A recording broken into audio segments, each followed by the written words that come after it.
Bueno, vamos a hablar ahora de tetralogía de Fallot.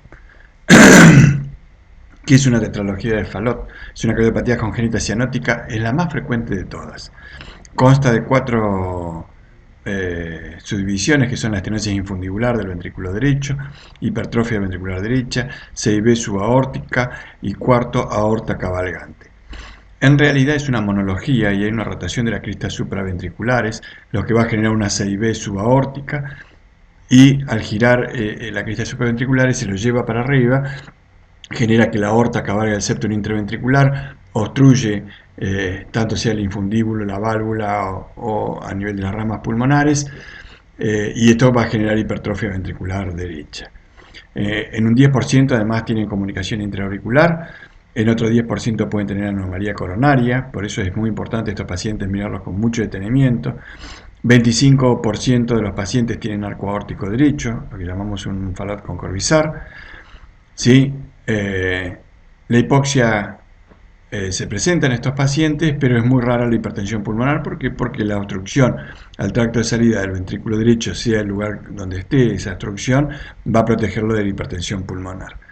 La primera cirugía se realizó hace muchos años, en el año 1954, por Lillehay, y en el año 1970 comienza la cirugía en el país. Es decir, que hay muchos años ya de cirugía, más de 45 años de cirugía en el país, por lo que todavía ya tenemos pacientes realmente adultos con esta patología. Si con su secuela de la cirugía, depende del tipo de cirugía que le hayan hecho. ¿Qué debemos nosotros valorar mediante eco en la tetralogía de Fallot? La obstrucción infundibular subpulmonar, la localización y las características anatómicas de la comunicación interventricular, el grado de destroposición y colgamiento de la aorta, el tamaño de la unión ventrículo derecho-arteria pulmonar, es decir, el anillo pulmonar y las características de la válvula pulmonar, ya que muchos de estos pacientes tienen, y sobre todo los pacientes que son adultos, pueden tener estenosis valvular pulmonar y no infundibular. Y también hay que revisar con mucho detenimiento el tamaño de la arteria pulmonar y de sus ramas, ya que puede haber estenosis tanto de tronco como de ramas de la arteria pulmonar. Tenemos que también investigar el origen y distribución de las arterias coronarias, todo lo que podamos hacerlo, y otras anomalías asociadas. Por ejemplo, el Fallot puede ir acompañando a el ostium completo o canal auriculoventricular completo, ¿sí? Y puede ir acompañando de otras patologías. Bien, vamos a ver pacientes adultos, ¿sí? Y este es un paciente que nos llegó a la consulta, que tenía 35 años de edad, mujer, embarazada, ¿sí? Cianótica, con dedos en palillo de tambor, realmente le llamaban la pitufa del pueblo por todos los años de evolución que tenía de su cianosis. Y lo que vemos acá es una CIB subaórtica muy amplia, ¿sí? Más de un centímetro y medio, con cabalgamiento del septum interventricular del 50%. Acá se llega a notar la hipertrofia ventricular derecha importante que tiene, y este paciente, para llegar a adulto, tiene que haber tenido o una estenosis infundibular o valvular pulmonar. ¿Por qué es más frecuente la valvular? Porque cuando la estenosis es infundibular pulmonar, los pacientes hacen crisis de disnea y cianosis y son detectados más fácilmente. En cambio, el paciente que llega adulto en general tiene un infundíbulo bastante respetado y el problema suele estar en la válvula o en el tronco o rama de la arteria pulmonar.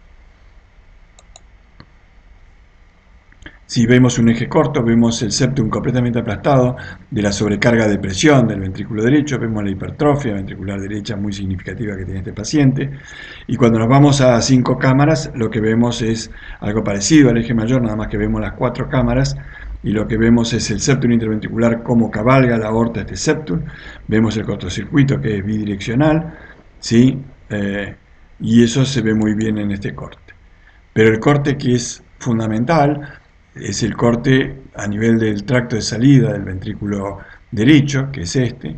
Esta es la válvula pulmonar, fíjense que el anillo pulmonar es muy chiquitito, este es el tamaño de la aorta, ¿sí? La aorta es más del doble que este anillo pulmonar, y el infundíbulo pulmonar, vean que el flujo en este sector es un flujo laminar, es decir, que no tiene obstrucción al tracto de salida y que el problema está puramente en el tronco y en la válvula pulmonar. Fíjense que el tronco también está hipoplásico.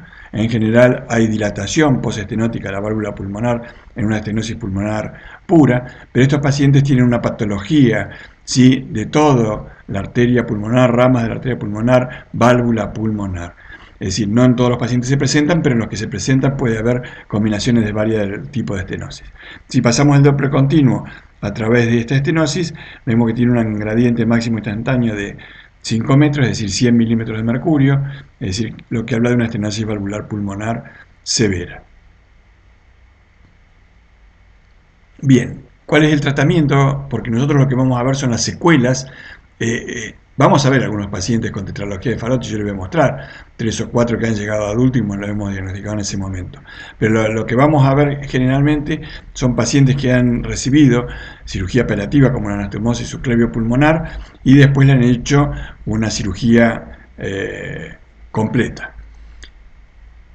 Pese a eso, tenemos algún paciente que nada más se hizo anastomosis subclavio pulmonar y lo evolucionó, nunca más consultó, y tenemos 2 pacientes de esos que han llegado a adultos en estas condiciones, una estenosis pulmonar muy severa y ya esa anastomosis subclavio pulmonar que está hecho en un chico chiquito de 1 año de vida o menos, llega con una estenosis, un grado de estenosis muy importante por el tamaño del Gore-Tex que tenía en ese momento, que no es más de 5 o 6 milímetros, y cuando llegan adultos eso es completamente insuficiente.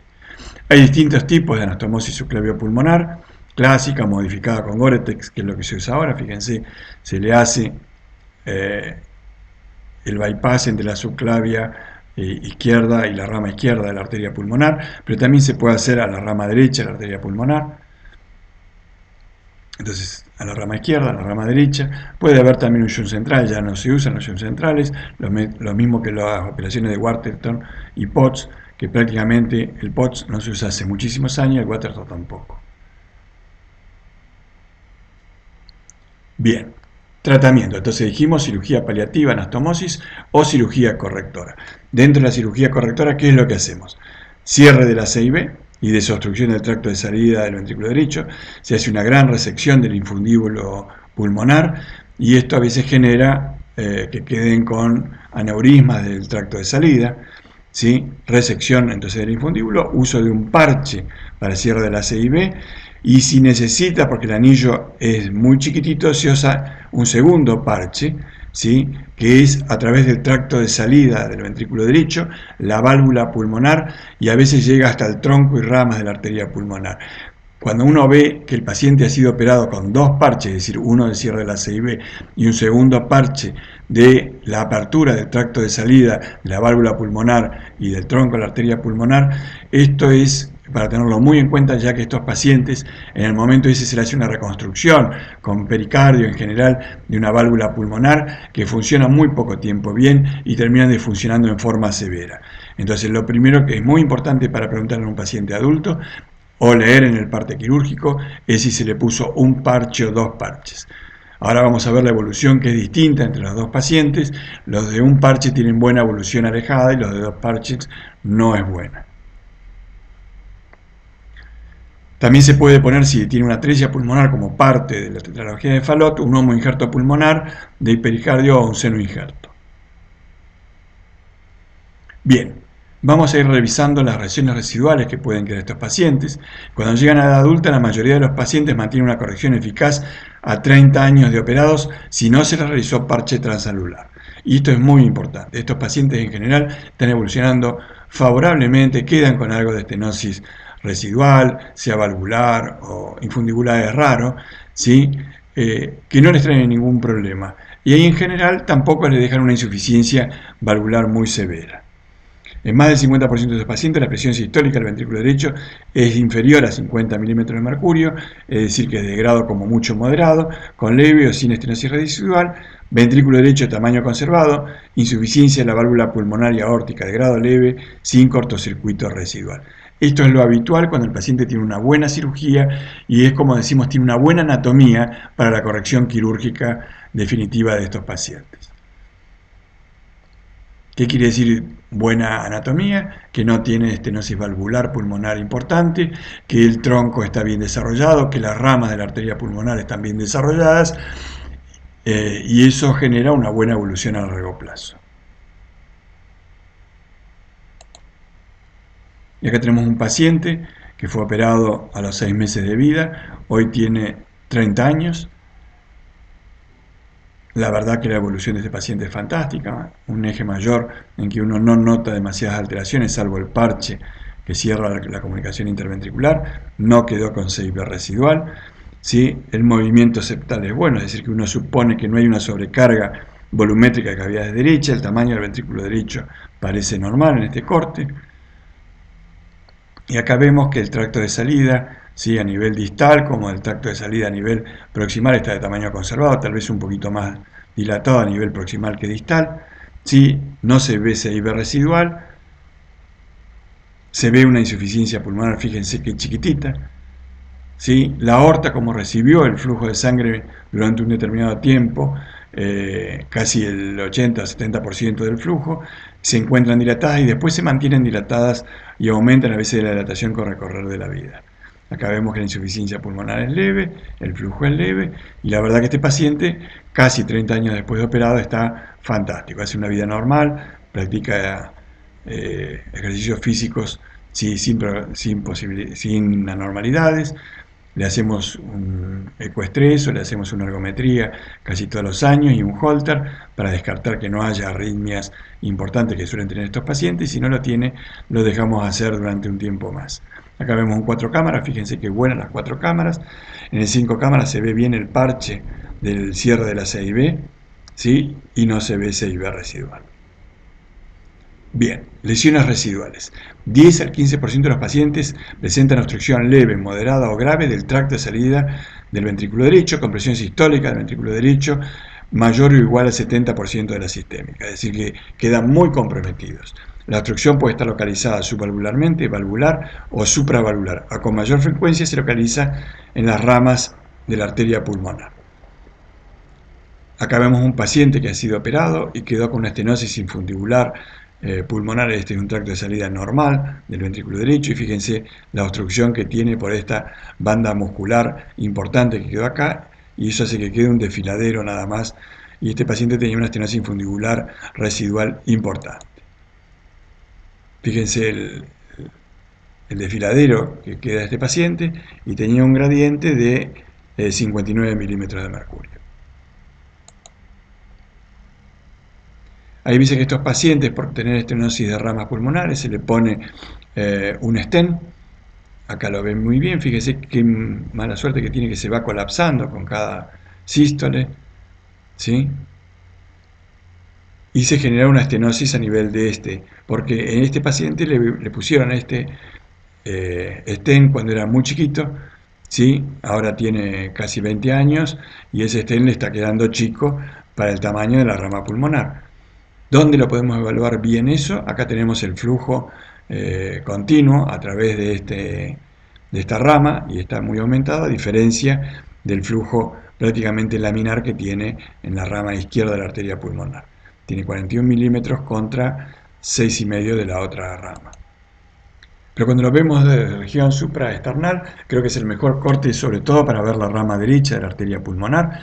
Y esto es lo que vemos en este corte, ¿sí? Toda la rama derecha de la arteria pulmonar, la aorta, la aurícula izquierda, esta es la imagen del cangrejo, y dentro de la rama derecha de la arteria pulmonar se ve el stent que ha quedado muy chiquitito para el tamaño de la arteria pulmonar que tiene este paciente que ha crecido normalmente.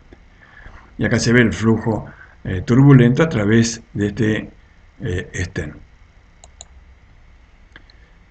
Un 30% de los pacientes tienen un cortocircuito persistente, pero en la gran mayoría de estos pacientes la CIB residual es de grado muy pequeña. Si fuera grande tendría que ser operado rápidamente.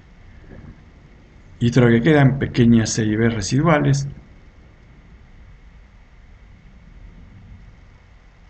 Miren acá, la CIB es mínima, ¿sí? Está justo en la inserción del parche con la región muscular.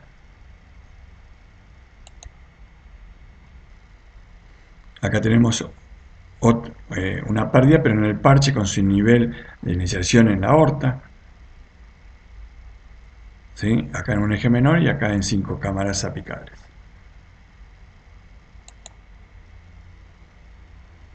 Acá se ve muy bien el parche de la comunicación interventricular y se miran con detenimiento. Quedó con una CIB no de de una imagen rectilínea, sino oblicua, sí que es justo donde se coloca el parche con la unión con la aorta, con el septum anterior del ventrículo izquierdo.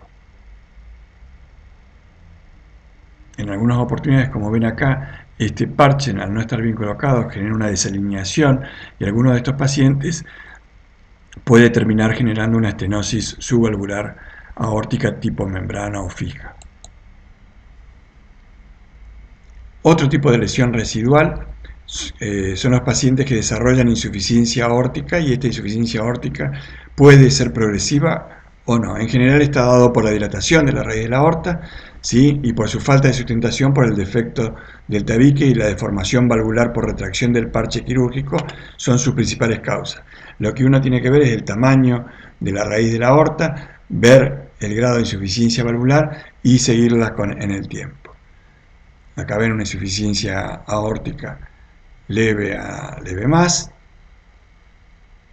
una insuficiencia aórtica leve, acá está el parche del cierre de la CIB, el parche del cierre de la CIB, y en este caso es una insuficiencia aórtica muy leve. Acá tenía el parche de la CIB, en ninguno de los tres casos se ve CIB residual, y la insuficiencia pulmonar, esta es un poquito más importante, y estas dos son de grado muy leve. Tal vez lo que más importa en la tetralogía de Fallot es la función del ventrículo derecho. Y esa función del ventrículo derecho puede estar deteriorada por, sobre todo, una razón, ¿sí? Que es el paciente que tiene una insuficiencia pulmonar severa. Entonces, en los pacientes con insuficiencia pulmonar severa, lo más importante es valorar la función del ventrículo derecho. Y lo podemos hacer de distintas formas. El tamaño más de 40 milímetros en vista apical de la porción basal del ventrículo derecho, el tracto celida aneurismático más de 40 milímetros. El doctor Lang y los colaboradores hace un par de años publicó que el tamaño no debe ser más de 36 milímetros. La excursión del anillo tricuspidio, el TAPSE, no debe ser menos de 17 milímetros según las nuevas guías. El Doppler tesular también no debe ser menor de 9,5. Estos todos hablan de disfunción ventricular. Y en este momento lo que estamos empezando a utilizar con más fuerza, y lo más recomendado es, si ustedes tienen eco tridimensional, hacer un cálculo tridimensional de los volúmenes y poder sacar la fracción de eyección del ventrículo derecho. Mientras la fracción de eyección esté por encima de 45, ¿sí? En un eco tridimensional estamos bien, y si estamos por debajo ya vamos a ver por qué estamos muy mal. Otra cosa que podemos hacer, y esto sí lo hacemos con otro tipo de estudios que la resonancia magnética nuclear, es cuantificar el grado de insuficiencia pulmonar e indirectamente también valorar la insuficiencia tricuspidea que tienen estos pacientes, ya que al dilatar el ventrículo derecho, la insuficiencia pulmonar también dilata el anillo tricuspidio, con la consecuente insuficiencia tricuspidia residual. Y grábense esto, después lo vamos a volver a ver, los volúmenes que son importantes cuando uno valora la función del ventrículo derecho, y un volumen mayor de 85 milímetros es mal pronóstico, un volumen de más de 170 de fin de diástole y el otro de fin de sístole también es un signo de mal pronóstico, y cuando la fracción de eyección por resonancia baja del 40% también es un mal pronóstico.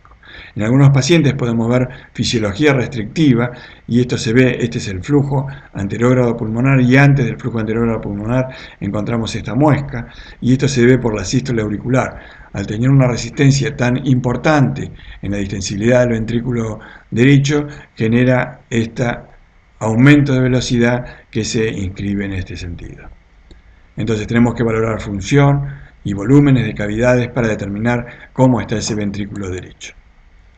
Hay otras formas de valorarlo, sí. Fíjense, este es un plano a nivel de los anillos de las dos válvulas, y cuando el ventrículo derecho está muy dilatado, esto baja, rota, ¿sí? Y entonces tiene un ángulo de coseno negativo. En cambio, cuando es normal o el ventrículo izquierdo está dilatado, este ángulo de coseno es positivo. ¿Con qué nos quedamos para valorar la función del ventrículo? Con la dilatación y difusión del ventrículo derecho, ¿sí? Y esto va a generar, a llevar al paciente a insuficiencia tricuspidia, es decir, que tiene un doble mecanismo. La insuficiencia pulmonar lleva a disfunción ventricular derecha, y esto a aumento de la presión en la aurícula derecha y venas cavas secundaria a una insuficiencia tricuspidea muy importante. Pero clínicamente nosotros podemos evaluar estos pacientes, ¿sí? Y podemos valorarlo con una radiografía de tórax. Y si esta radiografía de tórax es mayor del 60%, es un mal signo. Si tiene una duración del QRS más de 180 milisegundos, también es un mal signo. Y si tiene una dispersión del QT mayor de 60 milisegundos, son marcadores de riesgo fáciles de obtener a la cabecera del paciente y que implican disfunción ventricular, muerte a corto plazo o arritmias severas. Y acá tenemos un electrocardiograma con un QRS francamente aumentado, en 240 milisegundos. Entonces, la utilización de múltiples parámetros permite un detallado análisis de la función ventricular, aunque sigue siendo operador dependiente y requiere mayor tiempo de estudio. Pero esto es lo que valoramos hoy en día. Como dijimos previamente, la fracción de eyección por eco tridimensional menor de 45%. El segundo dato que más relevancia tiene es el strain longitudinal, ¿sí?, del ventrículo derecho. Le sigue, y esto tiene un 67% de correlación con la resonancia, tiene mucho mejor el eco tridimensional, y después sigue la fracción de acortamiento del ventrículo derecho, la onda S tisular, ¿sí?, menor de 9,5, el TAPSE menor de 17, ¿sí?, y dejamos el TEI, que fue utilizado durante mucho tiempo para menor sensibilidad y especificidad para detectar estos pacientes. También tenemos que valorar y aprovechar el eco tridimensional para valorar los volúmenes de la aurícula derecha. Y acá tenemos los volúmenes del ventrículo derecho, y fíjense en este paciente, diámetro diastólico, sistólico, prácticamente no hay demasiada diferencia y tiene una fracción de eyección de un 10% en un paciente que tenía una severa dilatación de cavidades derechas con movimiento paradojal del septum secundario y una insuficiencia pulmonar severa en una tetralogía de Fallot. Entonces, valoramos el ventrículo derecho. ¿Y cómo lo podemos valorar mejor? Y el método de elección para valorar volúmenes y función del ventrículo derecho, hoy en día sin duda es la resonancia magnética nuclear, que nos permite medir tridimensionalmente todos y hacer miles de cortes para valorarlo bien. Lo que estamos viendo acá es una dilatación del tracto de salida, una dilatación importante del ventrículo derecho. Fíjense que tiene un tamaño mayor que el ventrículo izquierdo, ¿sí?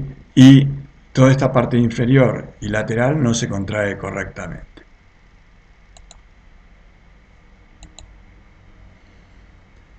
Bien, disfunción ventricular izquierda. Estos pacientes pueden tener, claro, disfunción ventricular izquierda, y esto puede ser debido a muchas cosas. La primera y más importante es la disfunción ventricular derecha crónica. Hace que haya una disincronía entre el ventrículo derecho y el ventrículo izquierdo, y el strain radial, si bien no lo medimos del ventrículo derecho, está severamente afectado porque es el que mueve, el que está en el septum interventricular y que puede modificar esto. También puede estar el ventrículo izquierdo afectado por la insuficiencia aórtica, si esta insuficiencia es muy significativa, por enfermedad coronaria. No se olviden que el 10% de los pacientes tienen alguna alteración coronaria y algunos requieren tratamiento quirúrgico.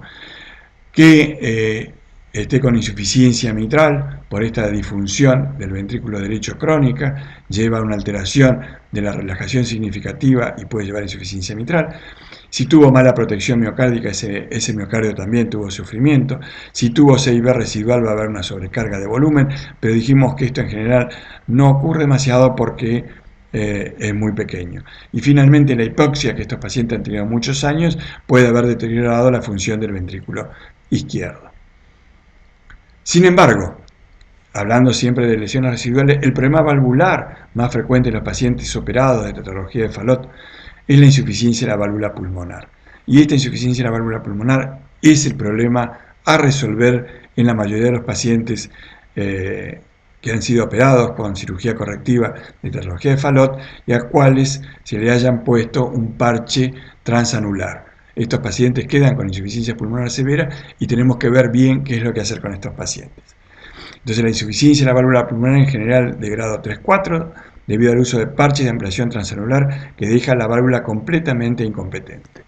Hace 2 o 3 años el Hospital de Niños hizo un trabajo a 10 años a ver cómo habían quedado los pacientes que tenían parche transanular y todos tenían insuficiencia pulmonar severa.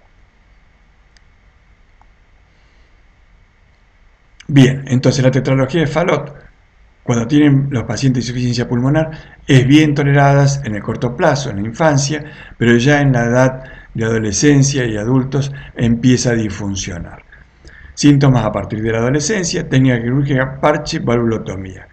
Ambas cosas, cuando el anillo es muy chiquitito y la válvula está engrosada, se le hace una valvulotomía y además se le pone un parche. Todo eso lleva a la insuficiencia pulmonar. Esto va a llevar a qué? A que la relación cardiotorácica aumente francamente, a la disminución de la capacidad de esfuerzo, a que aumente el QRS, ¿sí? A que tenga arritmias ventriculares, a que se dilate completamente el ventrículo derecho y que la fracción de eyección del ventrículo derecho y del ventrículo izquierdo caigan francamente. Si la fracción, como ponemos acá, del ventrículo derecho cae por debajo del 40%, este paciente en general no recupera fracción de eyección después de la cirugía. Por eso estos pacientes deben ser operados previamente. ¿Qué es una insuficiencia pulmonar? Una sobrecarga de volumen del ventrículo derecho con dilatación del ventrículo, disminución de la masa-volumen, aumento del estrés perarterial, lo que lleva a una disfunción y fibrosis del ventrículo derecho. Cuando llegamos a esta etapa, esto no es reversible. Por eso tenemos que trabajar en todos estos datos para ver cómo podemos evitar el deterioro significativo de esta función ventricular y su falta de regresión a un estado normal. Acá tenemos una gentileza del doctor Viegas, que nos mandó unas resonancias y vemos el ventrículo derecho muy dilatado y poco contráctil. Este es un corte del tracto de salida del ventrículo derecho y vemos el tracto de salida severamente dilatado, ¿sí? Y acá se ve hasta una insuficiencia pulmonar importante. Cuando vemos tronco y ramas de la arteria pulmonar, lo que nos encontramos es con un tronco severamente dilatado, en este caso, ¿sí?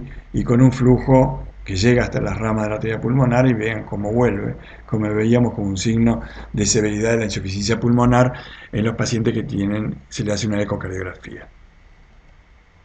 A estos pacientes por resonancia magnética se le hace un cálculo de la fracción de regurgitación y si es más del 40%, decimos que la fracción de regurgitación es severa, si está entre el 20 y 40 moderada y menos del 20 leve. Acá tenemos otro paciente, ¿sí? 2 cámaras, aurícula, ventrículo derecho severamente dilatado. Acá tenemos otro corte del tracto de salida del ventrículo derecho, ¿sí? Miren lo que es el ventrículo derecho, mal funcionante y severamente dilatado. A este paciente le hicimos un cálculo también por resonancia magnética y tenía una fracción de regurgitación de un 72%. Este paciente estaba francamente peor que el anterior. Bien, entonces, ¿qué es lo que tenemos que valorar en la insuficiencia pulmonar? Que la severidad de la insuficiencia pulmonar no predice la función y el tamaño del ventrículo derecho después del reemplazo valvular. Con esto les quiero decir que si el paciente tiene una insuficiencia pulmonar severa, todos estos pacientes van a tener insuficiencia pulmonar severa, pero ¿de qué depende la evolución alejada del tamaño del ventrículo izquierdo, derecho y de la función del ventrículo derecho, de la función ventricular?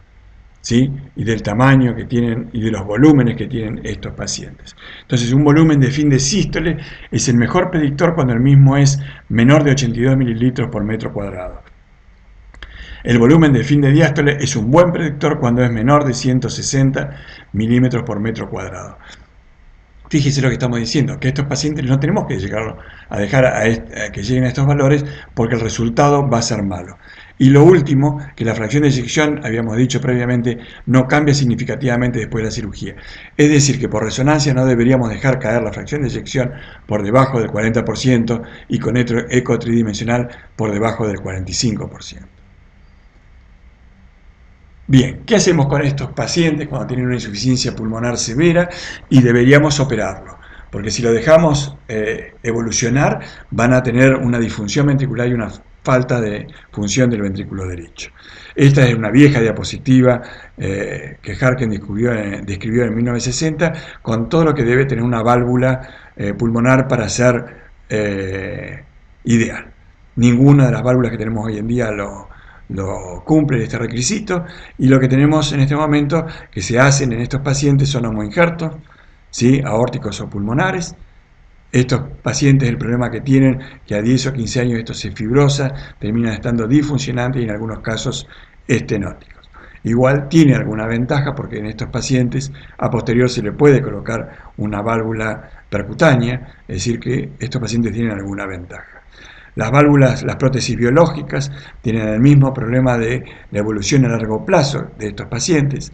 Las válvulas mecánicas están restringidas cuando el paciente no se puede hacer otra cosa, no podemos conseguir otra válvula, ¿sí?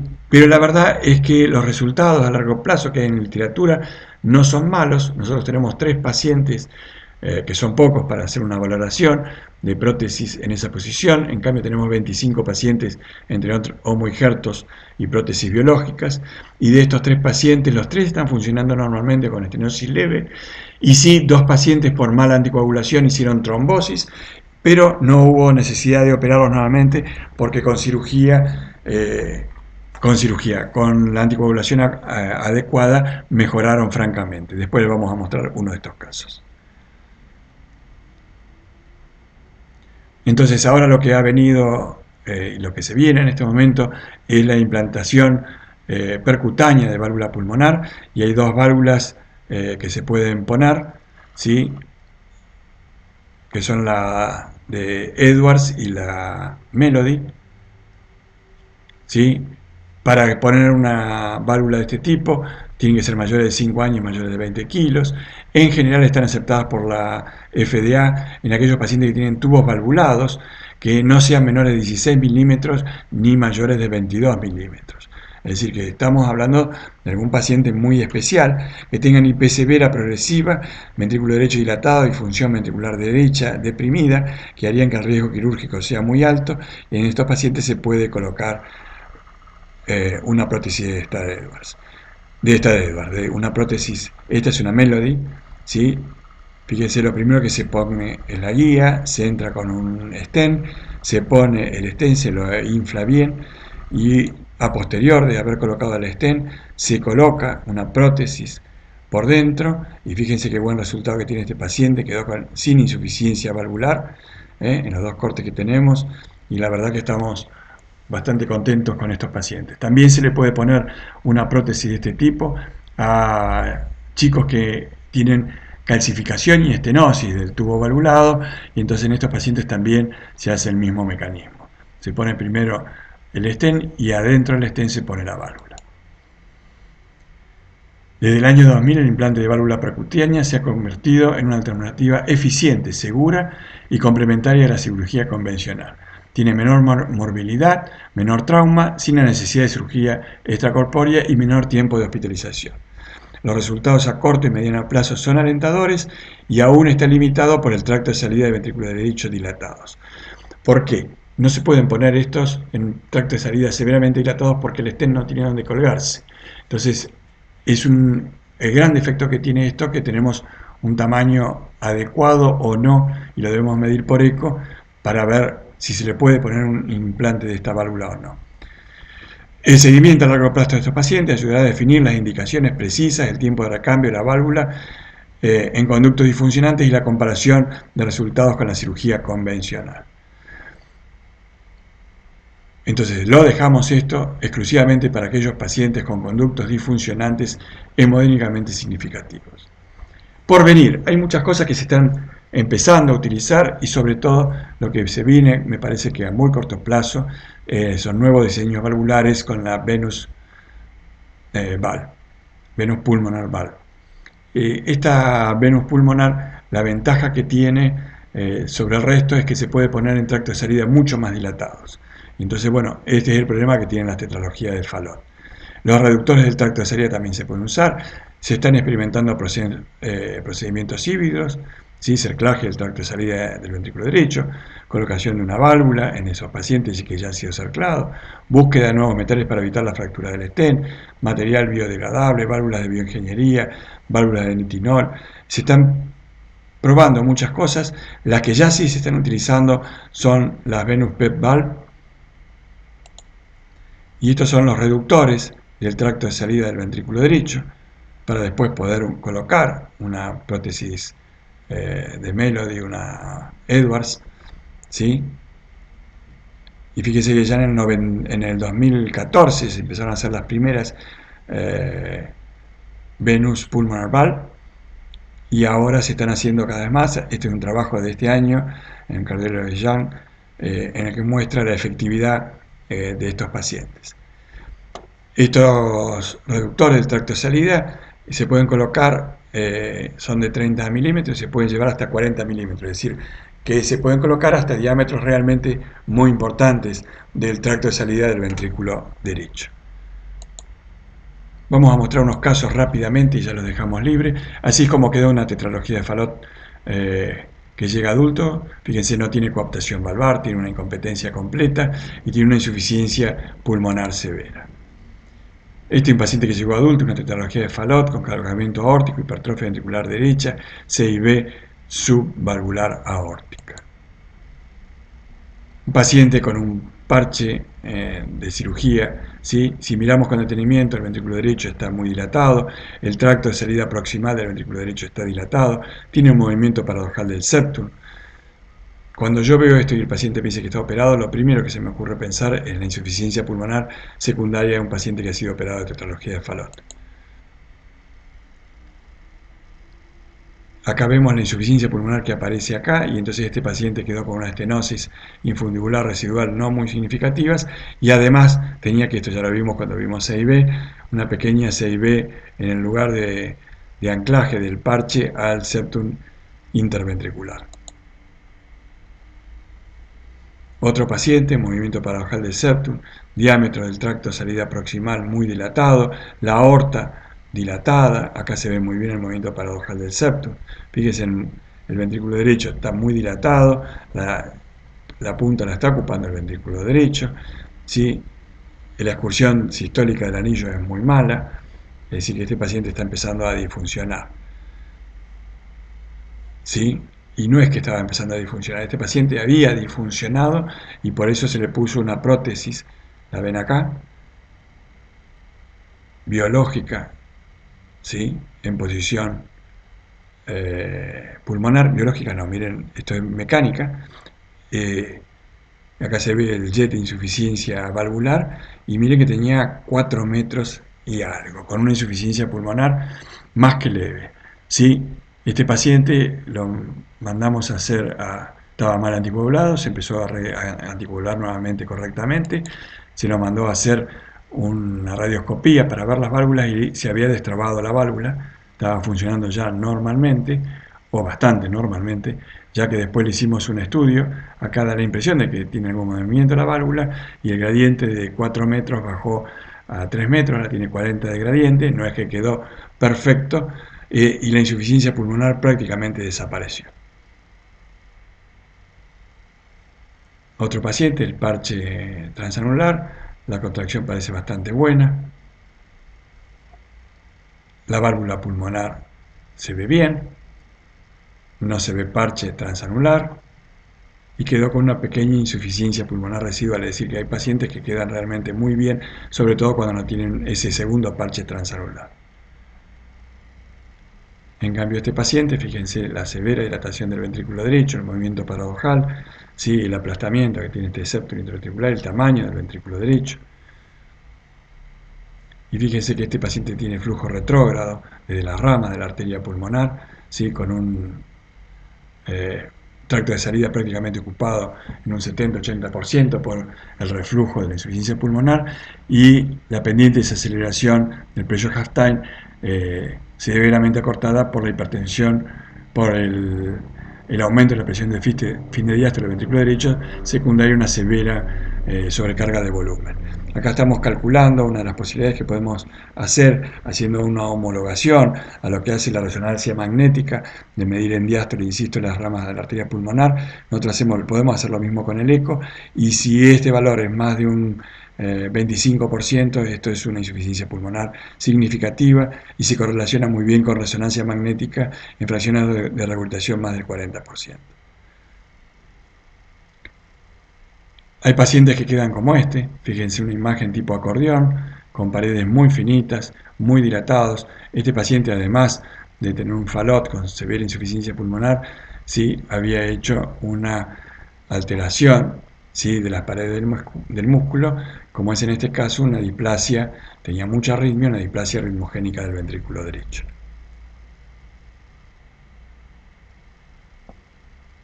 Otro paciente, dilatación del ventrículo derecho en su tracto de salida, todo el ventrículo derecho dilatado, un movimiento paradojal.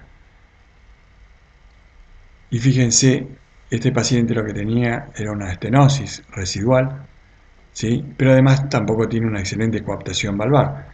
No abre ni cierra bien este paciente. Y entonces tenía un gradiente anterógrado de 45 milímetros de mercurio y una insuficiencia pulmonar no tan significativa. Entonces lo que tenía más que nada este paciente había quedado con una estenosis residual.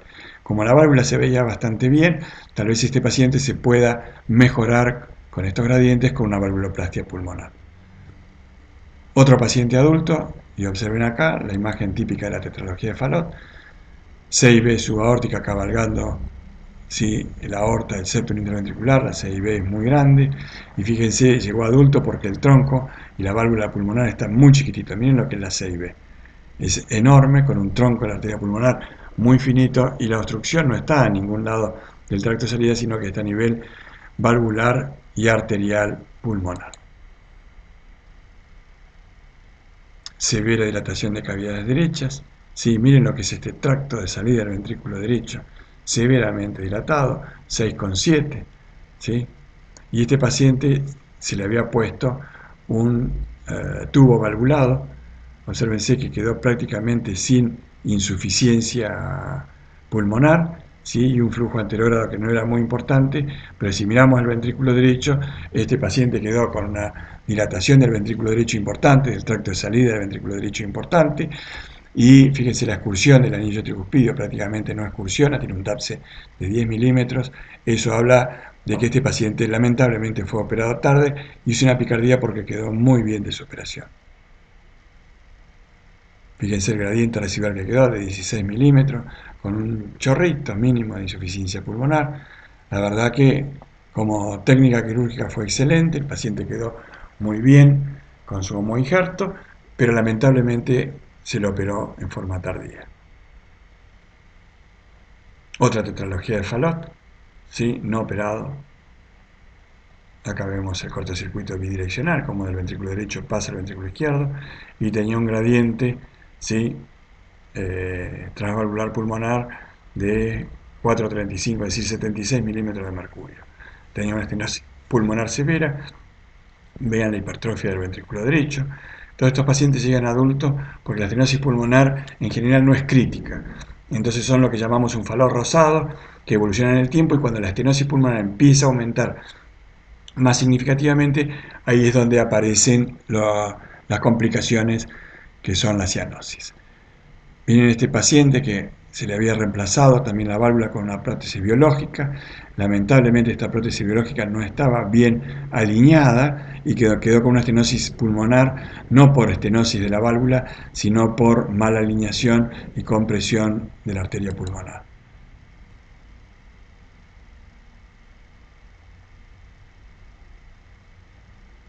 Este es otro paciente distinto y quedó muy bien con otra prótesis biológica en posición pulmonar. Es decir, que todavía nos quedan muchas dudas de qué tenemos que hacer con estos pacientes, ¿no? 6B el parche se contrae bastante bien, 4 cámaras sin demasiada dilatación, parche de la 6B, prácticamente quedó sin insuficiencia pulmonar ni estenosis. Entonces hay veces que festejamos en serio cuando vemos este tipo de pacientes. Un parche 6B, ¿sí? Y lo que vemos acá, que esta prótesis, ¿sí?, biológica está completamente insuficiente, no tiene movimiento, no tiene coaptación valvar. Fíjense la insuficiencia pulmonar que tiene, ocupa más del 50-60% del tracto de salida, la vena contracta es muy ancha, el tiempo de desaceleración del flujo de la insuficiencia pulmonar está muy acortado. Si medimos esta distancia entre que llega a la línea de base y que comienza la eyección ventricular, y esto es más de 60-80 milisegundos, este es otro signo de severidad, y lo que vemos acá es un flujo retrógrado o diastólico a nivel de las ramas de la arteria pulmonar. Severa dilatación del ventrículo derecho, disfunción del ventrículo derecho importante. Tetralogía de Fallot, nuevamente, miren la hipertrofia ventricular derecha que tiene. Acá está todo el infundíbulo muy cerradito, la aorta es enorme, el cabalgamiento es más del 50%, ¿sí? Y lo que tenía este paciente también que era una estenosis más que nada, si bien había algo a nivel del tracto de salida, es más que nada valvular y troncal pulmonar. Esa es la posibilidad más grande de que lleguen adultos estos pacientes. Acá se ve en un corte subxifoideo todo el cabalgamiento aórtico, y cuando subimos más en la punta del traductor se ve una estenosis infundibular también residual. Acá veíamos, ya lo había mostrado, esta como una CIB pequeñita, lo ven acá el flujito que tiene, es despreciable, pero bueno, quedan a veces con esta pequeña CIB residual. Este paciente quedó con una buena apertura de la válvula, pero fíjense que empieza a tener algo de insuficiencia pulmonar, por ahora no es significativa, pero está muy dilatado todo lo que es el tracto de salida. Esta es una válvula biológica, acá ven el stent, ¿sí? Bien implantada, bien contra las paredes.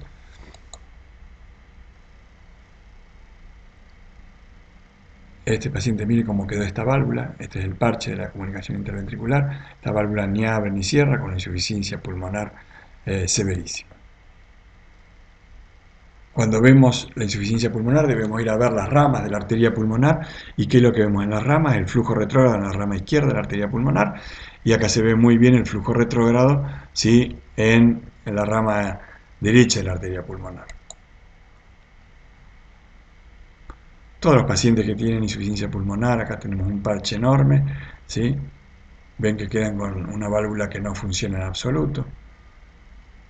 Otra tetralogía de Fallot no operada en adulto, como a veces hemos visto varias, ¿sí? Otra válvula pulmonar residual, este es el parche de la CIB, quedó con insuficiencia pulmonar severa, y eso es lo que estamos viendo actualmente, ¿no? Este es un paciente que tiene acá un parche de la comunicación interventricular, y en el extremo distal quedó también con una pequeña comunicación interventricular. Bueno, esto es todo, les agradezco mucho su atención.